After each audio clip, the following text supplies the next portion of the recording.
Good evening everyone and welcome again.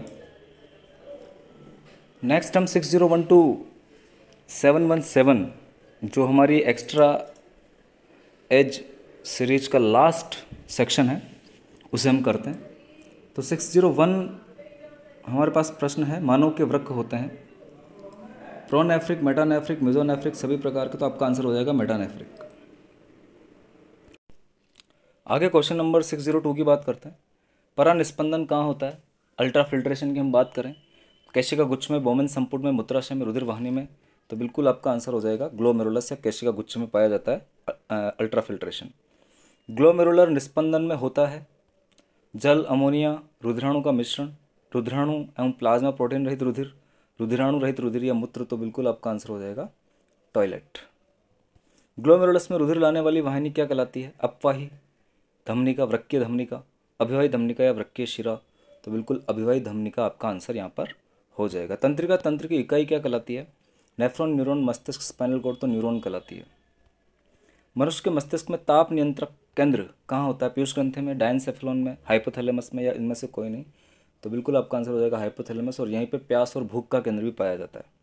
परानुकंपी तंत्रिका तंत्र का एक कार्य आपको बताना, नेत्रों की पुतली का फैलना, यकृत में शर्करा का स्त्राव, हृदय की धड़कन को तेज करना, लार का स्त्रवण करना या लार स्त्रवण का उत्तेजन करना, तो बिल्कुल आपका आंसर हो जाएगा द। प्रतिबंधित प्रतिवर्ती पर कार्य करने वाले वैज्ञानिक कौन थे? मेंडल, पावलोव, डार्विन, यान विल्मर, तो पावलोव थे।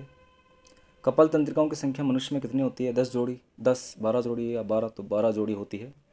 कर्ण अस्थि का मेलियस का आकार किस प्रकार से होता है? हथौड़े के जैसा होता है, घोड़े की नाल जैसा होता है, अंडाकार होता है, उपयुक्त में से कोई नहीं, तो बिल्कुल हथौड़े के जैसा होता है। दृष्टि शंकु का कार्य आपको बताना है, श्रवण, संतुलन, अंधकार में दृष्टि ज्ञान, एक नेत्र दृष्टि ज्ञान, तेज प्रकाश में दृष्टि ज्ञान और रंगों का विभेदन, तो बिल्कुल आपका आंसर हो जाएगा द वाला।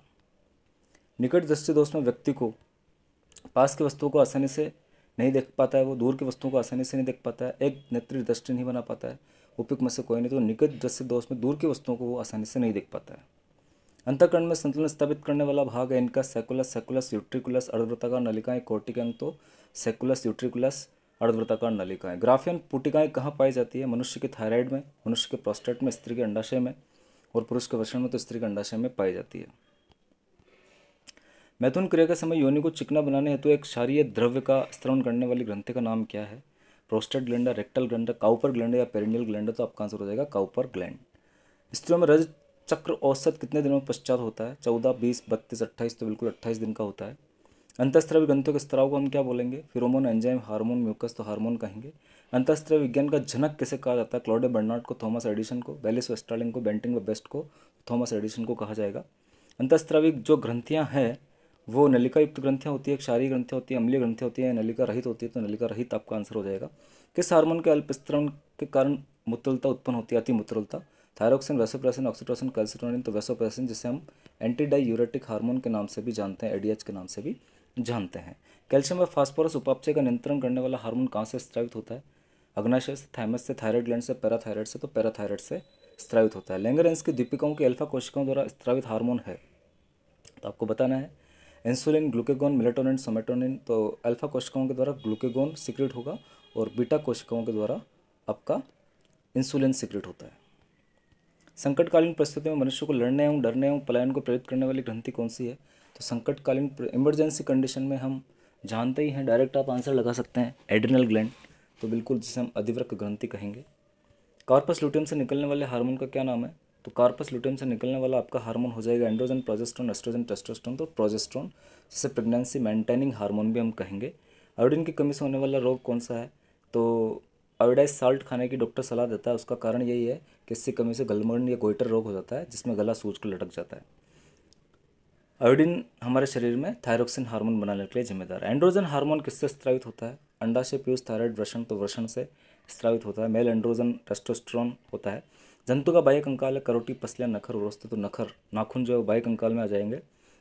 अस्थि की आधात्री किस प्रोटीन की बनी हुई होती है? कॉन्ड्रिन, ओसिन, फाइब्रिन, रेटिनिन, तो ओसिन की बनी हुई होती है। कंकाल का कार्य क्या है? कोमल अंगों की सुरक्षा करना, मांसपेशियों को जोड़ने के लिए सतह देना, रक्तवाहियों का निर्माण, तो उपरोक्त सभी आपका आंसर हो जाएगा।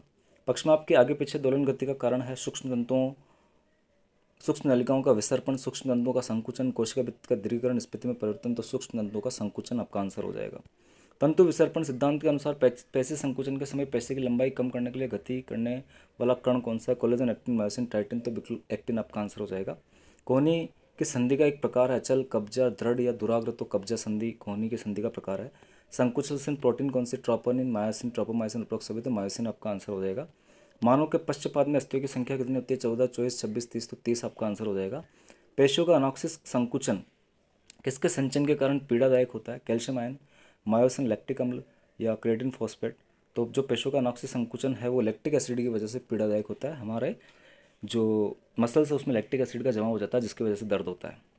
अनुप्रस्थ सेतु के बंधन के लिए कौन सा आयन की उपस्थिति आवश्यक है? तो अनुप्रस्थ सेतु के बंधन के लिए कैल्शियम, सोडियम, लो पोटेशियम। तो कैल्शियम आयन की उपस्थिति आवश्यक है। अंडाशय से परिपक्व अंडे के निकलने को हम क्या बोलेंगे? इम्प्लांटेशन, निषेचन, ओव्यूलेशन या पार्चुरेशन। तो ओव्यूलेशन कहेंगे। योनि में प्रवेश शुक्राणु कितने समय तक जीवित रह सकते हैं? 1-2 दिन तक, 3 से 4 दिन तक, 5 से 10 दिन, 1 सप्ताह तक, तो 102 दिन तक। स्त्री शुक्राणु के एक्रोसोम को घेरने वाली झिल्ली का टूटना क्या कहलाता है? सक्रियण कहलाता है, कैपेसिटेशन या योग्यता अर्जन कहलाता है, एग्लूटिनेशन कहलाता है या कोटरन कहलाता है। तो स्त्री शुक्राणु के एक्रोसोम के घेरने वाली झिल्ली का टूटना योग्यता अर्जन या कैपेसिटेशन कहा जाएगा। निम्न में से कौन अमर है? ग्लोमेरुलर कोशिका, जनन कोशिका, पिट्यूटरी कोशिका, कायिक कोशिका। तो जनन कोशिका आपका आंसर हो जाएगा। स्पर्म के परिवर्धन की कौन सी प्रावस्था ओवम के परिवर्धन में भाग नहीं लेती है? ध्रुवकाय का निर्माण, वृद्धि प्रावस्था, गुण प्रावस्था, स्पर्मियोजेनेसिस। तो स्पर्मियोजेनेसिस आपका आंसर हो जाएगा यहाँ पर। अंड जनन में होती है गुणन प्रावस्था, वृद्धि प्रावस्था, परिपक्वन प्रावस्था या सभी। तो सभी पाई जाती है। अंडाणु के निर्माण की क्रिया को हम क्या कहते हैं? अंडजता, अंडजनन, अंडनिक्षेपण, अंडोत्सर्ग। तो अंडजनन या oogenesis हम कहेंगे। शुक्राणु की पूंछ के तंतुओं का विन्यास होता है 9+2 सिंगलेट 2 अंडजता, 9+9, 9+2 सिंगलेट डबलेट और 9+2। तो बिल्कुल 9+2 सिंगलेट और डबलेट होता है। किस प्रक्रिया में ध्रुवकाय बनती है? पुनरुद्भवन की प्रक्रिया में बनेगी या शुक्र जनन की क्रिया में बनेगी या अंड जनन में बनेगी या निषेचन में बनेगी? तो आपका आंसर हो जाएगा अंड जनन में बनती है। अंड जनन में एक प्राथमिक oocyte से कितने अंडाणु बनते हैं? 1, 2, 8, 4। तो बिल्कुल अंड जनन में एक प्राथमिक oocyte से एक ही अंडाणु का निर्माण होता है। निषेचन में फर्टिलाइजन और एंटी फर्टिलाइजन क्रिया का क्या महत्व है? युग्मकों को आपस में आकर्षित करना, शुक्राणु का संरक्षण, समान जाति के युग्मकों में समेकन करना, उपरोक्त सभी। तो समान जाति के युग्मकों का समेकन करना आपका आंसर हो जाएगा। निषेचन किसे कहते हैं? नर व मादा प्राक केंद्रकों का समेकन, दो युग्मकों का समेकन, एक ही जाति के दो युग्मकों का समेकन या उपरोक्त सभी। तो बिल्कुल जो करेक्ट आंसर हो जाएगा एक ही जाति के दो युग्मकों का समेकन। आप आंसर लगा देंगे, सबसे ज़्यादा करेक्ट आंसर है। निषेचन के समय शुक्राणु के शीर्ष का भाग जो अंडाणु में के संपर्क में आता है, एक्रोमियन, एक्रोमिगली, एक्रोनिया, अग्रपिंडक या एक्रोसोम। अग्रपिंडक को हम एक्रोसोम भी कहेंगे। तो आपका आंसर हो जाएगा अग्रपिंडक। शुक्राणु अग्रपिंडक द्वारा स्त्रावित एंजाइम है, यानी आपको बताना है कि एक्रोसोम के द्वारा कौन सा एंजाइम सिक्रेट किया जाता है। तो बिल्कुल आपको डायरेक्ट आंसर लगा देना है इसका। ऑप्शन नंबर ए है हमारे पास हाई एल्यूरोनिडेज, पेप्सिन, कार्बोक्सिलेज या डिहाइड्रोजिनेज। तो बिल्कुल हाई एल्यूरोनिडेज आप आंसर लगा देंगे। मनुष्य के शुक्राणु जब योनि स्राव के संपर्क में आते हैं तो इनमें निषेचन की क्षमता आती है। यह क्रिया क्या कहलाती है? तो कॉर्टिकल क्रिया, योग्यता अर्जन, एक्रोसोम क्रिया, सन्निकटन। तो बिल्कुल योग्यता अर्जन, कैपेसिटेशन इसे हम कहेंगे। शुक्राणु गमन के समय ऊर्जा संरक्षण का कार्य करने वाला पदार्थ है एंड्रोगमन 1, एंड्रोगमन 2, गाइनोगमन 1 और 2। तो बिल्कुल एंड्रोगमन 1 हो जाएगा आपका आंसर। मानव में निषेचन स्थल क्या होता है? योनि, शुक्रग्राही, गर्भाशय, फैलोपियन नलिकाएं। तो फैलोपियन नलिकाएं निषेचन स्थल होता है। स्त्री युग्मोन किसके द्वारा स्त्रावित होते हैं? अंडाणु के द्वारा, शुक्राणु पूर्व के द्वारा, ग्रेफेन पुटिका कोशिकाओं द्वारा, अंडाशय के द्वारा। तो स्त्री युग्मोन का मतलब है जो केमिकल गाइनोगेमोन फर्स्ट सेकंड छोड़े जा रहे हैं वो किसके द्वारा छोड़े जाएंगे? तो अंडाणु के द्वारा छोड़े जाएंगे। आपका आंसर हो जाएगा अंडाणु। शुक्राणु गति करता है किसके द्वारा? पूंछ के द्वारा, शीर्ष के द्वारा, एक्रोसोम के द्वारा, मध्य भाग के द्वारा। तो पूंछ के द्वारा। अनिषेचन अंडे का परिवर्धन कहलाता है। रूपांतरण, कायांतरण, मॉर्फोजेनेसिस या अनिषेक जनन। तो परिवर्धन जो है वो रूपांतरण कहलाएगा। मोरूला अवस्था में कोशिकाओं की संख्या कितनी होती है? 4, 8, 16, 32। तो 16 होती है। कोरक भवन के दौरान किस गुहा का निर्माण होता है? सक्रिय ध्रुव का, अल्पक्रिय गुहा का, कोरक गुहा का या एमनियोटिक गुहा का? तो कोरक गुहा का निर्माण होता है। नेत्र के अधिकांश भाग का निर्माण किस जनन स्तर से होता है? तो एक्टोडर्म, मेसोडर्म, एंडोडर्म। उपरोक्त में से कोई नहीं, तो एक्टोडर्म से होता है। वृक्क का निर्माण किस जनन स्तर से होता है? एक्टोडर्म, मेसोडर्म, एंडोडर्म से या मेसोडर्म। तो आपका आंसर हो जाएगा मेसोडर्म से। मानव में भ्रूणीय अवस्था के दौरान प्रथम सप्ताह में कौन सी क्रिया नहीं होती है? रोपण क्रिया, कोरक ग्रही क्रिया या कोरक ग्रही का निर्माण, तूतक का निर्माण, आदि रेखा का निर्माण नहीं होता है। मानव में भ्रूणीय विकास के समय हृदय का निर्माण कितने दिनों में पूर्ण हो जाता है? प्रथम सप्ताह, द्वितीय सप्ताह, तृतीय से छठे सप्ताह या 7 से 8 सप्ताह। तो बिल्कुल आपका आंसर हो जाएगा 7 से 8 सप्ताह में पूरा हो जाता है। मादा स्त्रियों में हर माह होने वाले प्रजनन चक्र को हम क्या कहते हैं? मध्य चक्र, आर्तव चक्र, उपरोक्त दोनों, उपरोक्त में से तो उपरोक्त दोनों कहेंगे। मादा स्त्रियों की बात हो रही है तो दोनों एस्ट्रस साइकिल और मेंस्ट्रुअल साइकिल दोनों मिलती है स्त्रियों में। आतर्व चक्र के दौरान रजो क्रिया की कितने दिनों तक होती है? यानी मेंस्ट्रुअल साइकिल में रजो क्रिया, ब्लीडिंग कितने दिन तक होती है? 4 से 7 दिन, 8 से 12 दिन, 13 से 20, 26 से 30, तो 4 से 7 दिन। अंडोत्सर्ग के लिए आवश्यक हार्मोन है, तो बिल्कुल अंडोत्सर्ग के लिए आवश्यक hormone FSH, LH, oestrogen, oxytocin, तो एलएच आपका आंसर हो जाएगा। दुग्ध निष्कासन के लिए आवश्यक हार्मोन है, यानी मिल्क इजेक्टिंग हार्मोन किसे कहते हैं? एफएसएच को, एलएच को, एस्ट्रोजन को, ऑक्सीटोसिन को, ऑक्सीटोसिन हो जाएगा। और मिल्क फॉर्मिंग हार्मोन आपका प्रोलेक्टिन होता है, ये भी आप थोड़ा याद रखेंगे, दोनों में कन्फ्यूजन हो जाता है। मिल्क फॉर्मिंग हार्मोन प्रोलेक्टिन होता है और मिल्क इजेक्टिंग हार्मोन ऑक्सीटोसिन होता है। मेंडल की सफलता का मुख्य कारण था कि उन्होंने मटर के पौधे का चयन किया था, वे बिल्कुल सही। अपने संकरण में केवल एक लक्षण एक बार लिया, ये भी सही। वंशावली अभिलेख रखे, बिल्कुल यही सही, तो आंसर आपका जाएगा उपरोक्त सभी। स्वतंत्र अपव्यन का नियम सिद्ध किया जाता है, एफ एन पीढ़ी की समस्त संतति लंबी होती है। एफ एन पीढ़ी की समस्त संतति लंबी होती है। लंबे तथा बौने पौधे 3:1 के अनुपात में प्रकटन द्वारा, या F2 पीढ़ी में चिकने तथा झुरीदार बीजों वाले पौधे के प्रकटन द्वारा। F2 पीढ़ी में लंबे बौने पौधे, तो बिल्कुल F2 पीढ़ी में चिकने व झुरीदार बीजों के प्रकटन द्वारा स्वतंत्र अपव्यन का या लॉ ऑफ इंडिपेंडेंट असॉर्टमेंट जो है वो प्रूव किया जा सकता है। एक संकर संकरण की F2 पीढ़ी कर लेना यहाँ पर। F2 पीढ़ी का लक्षण प्रभाव अनुपात होता है। एक संकर संकरण में पूछा है तो ये नहीं होगा, बिल्कुल ये आंसर हो जाएगा, ये भी नहीं होगा, ये भी नहीं होगा। द्विसंकर संकरण का आंसर जो होता है वो 9:3:3:1 होता है। लाल व सफ़ेद संकरण से उत्पन्न संतति गुलाबी है, इसमें आर जीन किस प्रकार का होना सिद्ध करता है? संकर अप्रभावी, अपूर्ण अप्रभावी, उत्परिवर्तित तो अपूर्ण अप्रभावी, इनकम्प्लीट डोमिनेंस का उदाहरण है। रुधिर वर्ग एबी समूह वाले मनुष्य का जीनोटाइप प्रभाव दिखाता है, जो कहलाता है अप्रभावी, प्रभावी, अप्रभावी, अपूर्ण प्रभाविता, सहप्रभाविता, संपूरकता, तो बिल्कुल सहप्रभाविता या को डोमिनेंस हम इसे कह देंगे।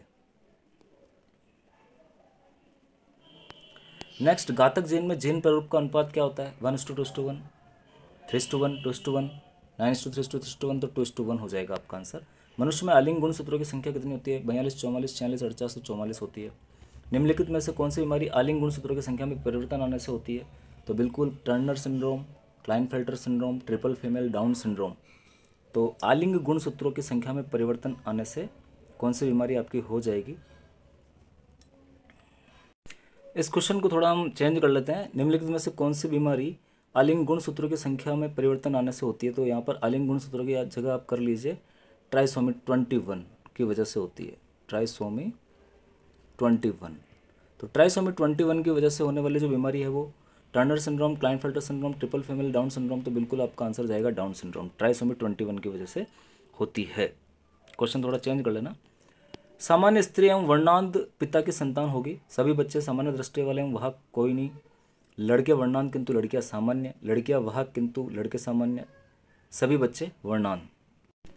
तो बिल्कुल सामान्य स्त्री और वर्णांध पिता की जो संतानें होगी उसमें आपका आंसर हो जाएगा लड़कियां वाहक व किंतु लड़के सामान्य, स वाला आंसर अपन यहाँ पर लगा देंगे।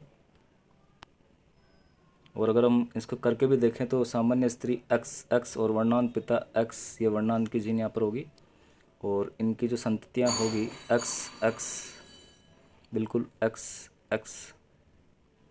अब देखेंगे और फिर X Y and X Y, तो लड़के सामान्य होंगे और लड़कियाँ वाहक होगी। टर्नर सिंड्रोम में गुणसूत्रों की संख्या कितनी होती है? 44, 45, 46, 47, तो एक्स 0 से हम टर्नर सिंड्रोम को दिखाते हैं तो 46 - 1 अपन कर लेंगे तो आपका आंसर हो जाएगा 45। नेक्स्ट क्वेश्चन लेते हैं। निम्न में से कौन सा रोग लिंग संलग्न होता है? हैजा, एडवर्ड सिंड्रोम, मंगोलिज्म, हीमोफीलिया, तो लिंग संलग्न रोग आपका हीमोफीलिया हो जाएगा। हीमोफीलिया से पीड़ित पिता एवं रोग की वाहक माता की संतान होगी, आधे लड़के सामान्य किंतु आधे लड़के हीमोफिलिक, सभी लड़के हीमोफिलिक, सभी लड़कियां हीमोफिलिक, आधी लड़कियां सामान्य, आधी लड़कियां रोगी, तो बिल्कुल हीमोफीलिया से पीड़ित पिता एवं रोग की वाहक माता की संतान है, आधे लड़के सामान्य होंगे किंतु आधे लड़के हीमोफिलिक होंगे।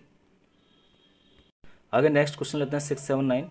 जब जीनों का एक समूह संलग्नता दर्शाता है तब वे स्वतंत्र अपव्यन नहीं दर्शाते हैं, कोशिका विभाजन को प्रेरित करते हैं, गुणसूत्र नक्शा नहीं दर्शाते हैं, अर्धसूत्र विभाजन के समय रिकॉम्बिनेशन दर्शाते हैं, तो बिल्कुल स्वतंत्र अपव्यन नहीं दर्शाएंगे। जीन विनिमय जिसके परिणाम स्वरूप उच्च जीवों में आनुवंशिक पुनः संयोजन होता है, निम्न में से किसके मध्य पाया जाता है? किसी बायोवेलेंट के सिस्टर क्रोमेटिड के मध्य, गलत। किसी बायोवेलेंट की नॉन सिस्टर क्रोमेटिड के मध्य, दोनों। आपका आंसर ब हो जाएगा, डायरेक्ट आंसर आप लगा सकते हैं। फिनाइलकीटोन्यूरिया रोग में किस एंजाइम का संश्लेषण नहीं होता है? Phenylalanine hydroxylase, phenylalanine dehydrogenase, phenyl oxygenase, phenyl hydroxylase. तो phenylalanine hydroxylase.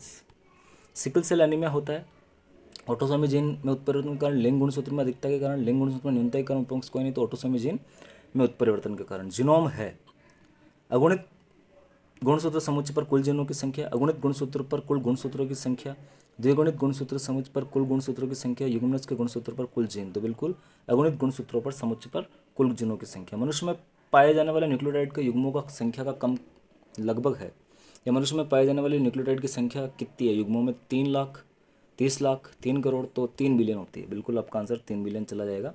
DNA fingerprinting का आधार क्या होता है? डीएनए द्वारा हुबहू प्रतिकृति निर्माण से, डीएनए की सहायता से अंगुलियों की छाप लेने से, किन्हीं भी दो व्यक्तियों का डीएनए अनुक्रम चित्र एक समान नहीं होता, उपरोक्त में से कोई नहीं। तो स वाला आपका आंसर हो जाएगा। डोली भेड़ किस विधि से प्राप्त की गई? सामान्य संकरण से, सामान्य जनन से, क्लोनिंग से, उत्तक संवर्धन से। तो डोली भेड़ को यान विल्मुट साहब ने बनाया था और क्लोनिंग से इसे प्राप्त किया गया था। यान विल्मुट जो थे वो रोजलिन संस्थान से संबंध रखते हैं।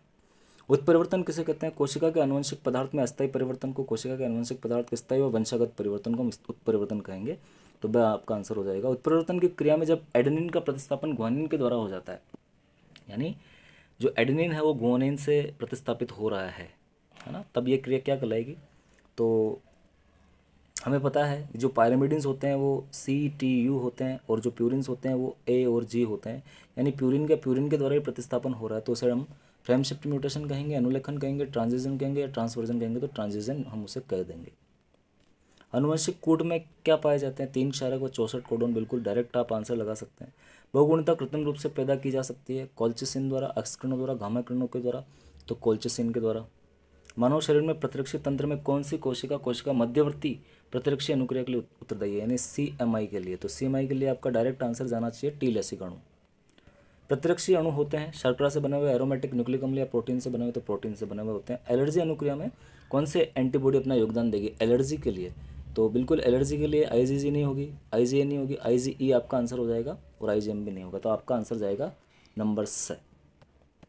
कौन से एंटीबॉडी माता से भ्रूण में प्लेसेंटा के माध्यम से स्थानांतरित हो सकती है? तो काफ़ी अच्छा प्रश्न है, बहुत बार आया हुआ भी है। IgG, IgA, IgE, IgM। तो IgG। टीकाकरण के फलस्वरूप मानव शरीर में क्या बनते हैं? प्लाज्मा, हिस्टामिन, प्रतिरक्षी। बिल्कुल प्रतिरक्षी बनेंगे। आपका आंसर 6 हो जाएगा और द आंसर गलत हो जाएगा। नेक्स्ट क्वेश्चन लेते हैं हम 696।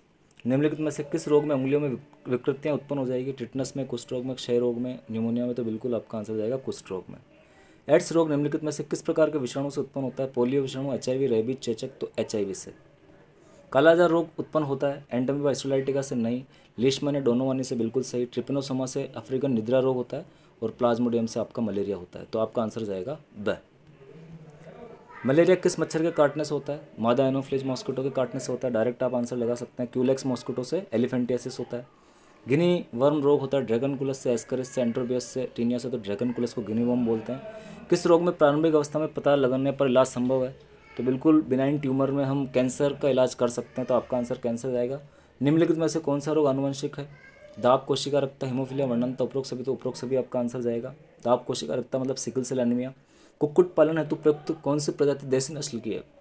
लेगोन विदेशी है, पेकिन विदेशी है, हेम्पशायर विदेशी है। तो लेगस जो है वो देसी नस्ल है। कुक्कुट मुर्गी का अंडों का उष्मायन समय कितना होता है? 21, 28, 0 दिन या 12 दिन। तो 21 दिन का होता है। कुक्कुट पालन से प्राप्त होता है अंडे व शहद नहीं, मांस व लाख नहीं, अंडे व मोम नहीं, मांस व अंडे। तो बिल्कुल मांस व अंडे। रेशम कीट की किस अवस्था से रेशम प्राप्त होता है? अंडे से नहीं, कैटरपिलर से नहीं, वयस्क से नहीं। तो कोकून से प्राप्त होता है। यूरोपियन मधुमक्खी का वैज्ञानिक नाम है Apis mellifera, Apis डोर्सेटा, Apis फ्लोरिया, Apis indica. तो बिल्कुल एपिस मेलिफेरा। रानी मधुमक्खी का कार्य क्या होता है? दूसरी मक्खियों पर नियंत्रण करना, छत्ते की सुरक्षा करना, प्रजनन करना होता है। तो बिल्कुल आपका आंसर हो जाएगा प्रजनन करना। निम्न में से मेजर कार्प की श्रेणी में नहीं आती है? लेबियोरोहिता आती है, कतला कतला आती है, सीनेस मगल आती है, चनोज चनोज नहीं आती है। पशुओं का एंथ्रेक्स रोग होता है विषाणु जनित, हेलमिन जनित, जीवाणु जनित या प्रोटोजोआ जनित। तो एंथ्रेक्स जो है वो जीवाणु जनित रोग है। कुसुमी प्रकार की लाख कीट के पोषण पादर, खेर, बबूल, शीशम और बेर। तो बेर। कुसुमी लाख जो है वो बेर के पौधे पर पोषण प्राप्त करती है। मूगा सिल्क किस रेशम कीट से प्राप्त किया जाता है? बॉम्बेक्स मोराई से, एंथ्रिया असमेंसिस से, एंथ्रिया पेपिया से, एटेगस रेसनी से। बिल्कुल आपका आंसर जाएगा द। रक्त में उपस्थित हीमोग्लोबिन का मापन किससे किया जाता है? हीमोसाइटोमीटर, हीमोग्लोबिनोमीटर, वेस्टर्न ग्रैंड विधि या विंट्रॉन विधि तो हीमोग्लोबिनोमीटर। किस रोग में श्वेताणुओं की संख्या बढ़ जाती है? तपेदिक, टाइफाइड, खसरा, रक्त कैंसर जिसे हम ल्यूकेमिया भी बोलते हैं। तो बिल्कुल ल्यूकेमिया में वाइट ब्लड सेल्स बढ़ जाएगी और आपका आंसर जाएगा द। हृदय संबंधी रोगों का निदान किसके द्वारा किया जाता है? EEG, ECG. तो बिल्कुल आपका ईसीजी आंसर हो जाएगा, ब आप आंसर लगा लेंगे। सिटी स्कैन में किन विकिरणों का प्रयोग किया जाता है? अल्फा किरणों का, बीटा किरणों का, गामा किरणों का, एक्स रेज का। तो सिटी स्कैन में एक्स किरणों का इस्तेमाल होता है। बिल्कुल आप यहाँ पर एक्स किरणें लगा देंगे, आपका आंसर एक्स किरणें हो जाएगा। एमआरआई का पूरा नाम क्या है? तो डियर स्टूडेंट्स, ये हमारी एक्स्ट्रा एज सीरीज का लास्ट प्रश्न है। एमआरआई की full form multiple resonance imaging नहीं, मैग्नेटिक रेडियो इमेजिंग नहीं, मैग्नेटिक रेजोनेंस इमेजिंग बिल्कुल सही। तो आपका आंसर हो जाएगा स। तो डियर स्टूडेंट्स, इस प्रकार से मैंने लगभग जो सीनियर सेकेंडरी की बुक है आरबीएससी की, ये एक्स्ट्रा एज सीरीज़ मैंने वहीं से बनाई है और मैं आशा करता हूँ कि आप लोगों को काफ़ी पसंद आई होगी और आप लोगों की यहाँ से काफ़ी हेल्प भी होने वाली है। मैं फिर से आप सभी लोगों की हौसला अफजाई करने के लिए यही कहना चाहूँगा कि बिल्कुल डिटर्मिनेट होकर और पॉजिटिव थिंकिंग के साथ तैयारी करते रहिए। आप लोगों की मेहनत जो है वो रंग लाएगी और आप सभी लोग सेलेक्ट होंगे। बहुत बहुत धन्यवाद।